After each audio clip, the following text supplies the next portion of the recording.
을지문덕은 고구려를 지켜낸 대표적인 명장으로 기억됩니다.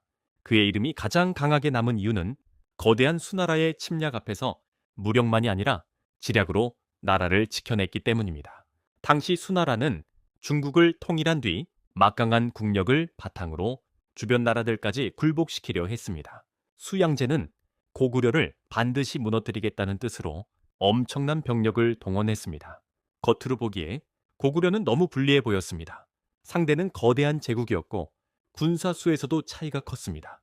하지만 고구려에는 을지문덕이 있었습니다. 을지문덕은 앞만 보고 돌진하는 장수가 아니었습니다. 그는 적의 움직임을 읽고 지형을 살피고 싸움의 흐름을 계산하는 인물이었습니다. 언제 물러서야 하는지, 언제 버텨야 하는지, 언제 적을 끝까지 끌어들여야 하는지를 아주 냉정하게 아는 장수였습니다. 수나라 군대는 요동을 넘어 고구려 깊숙한 곳까지 밀고 들어왔습니다. 그 기세는 무서웠고 수양제는 이번 전쟁으로 고구려를 끝내겠다고 여겼습니다. 그러나 멀리서 온 군대는 강하다고 해서 끝까지 강한 것이 아니었습니다. 먼 길을 이동하는 동안 군사들은 지쳐갔고 식량과 보급에도 문제가 생기기 시작했습니다.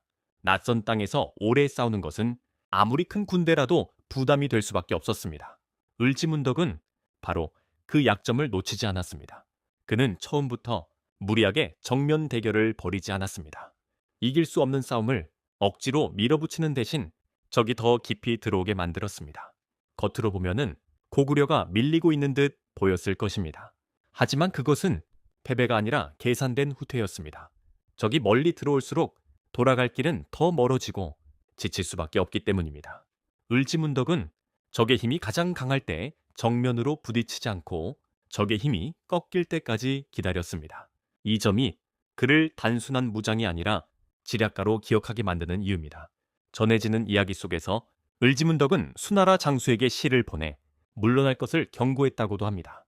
그 짧은 시에는 이미 승부를 읽은 사람만이 가질 수 있는 여유와 자신감이 담겨 있었습니다. 적의 칼끝만 상대하는 것이 아니라 적의 마음까지 흔들려 한 것입니다. 결국 수나라 군대는 평양성 가까이까지 접근했지만 뜻을 이루지 못했습니다. 전쟁이 길어질수록 군사들의 피로는 커졌고 보급은 더욱 흔들렸습니다.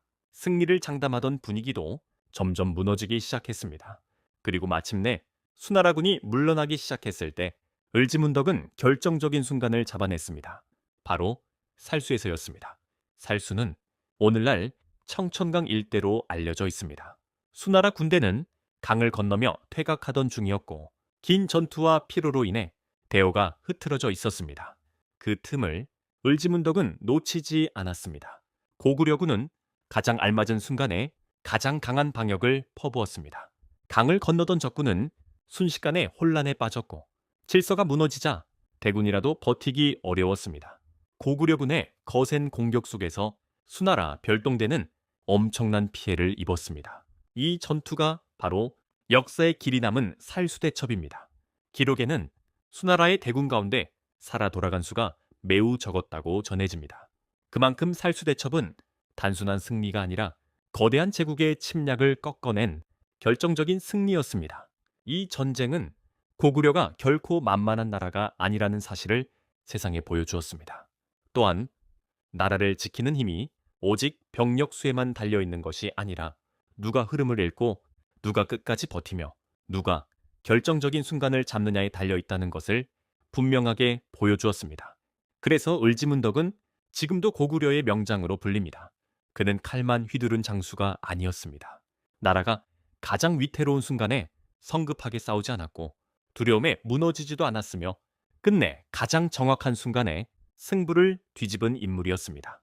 강한 적 앞에서 함부로 흔들리지 않고 참을 줄 알았던 장수, 적을 끌어들이고 지치게 만들고 마침내 한 번의 방역으로 전세를 뒤집은 장수, 그 이름이 바로 고구려를 지킨 명장 을지문덕입니다.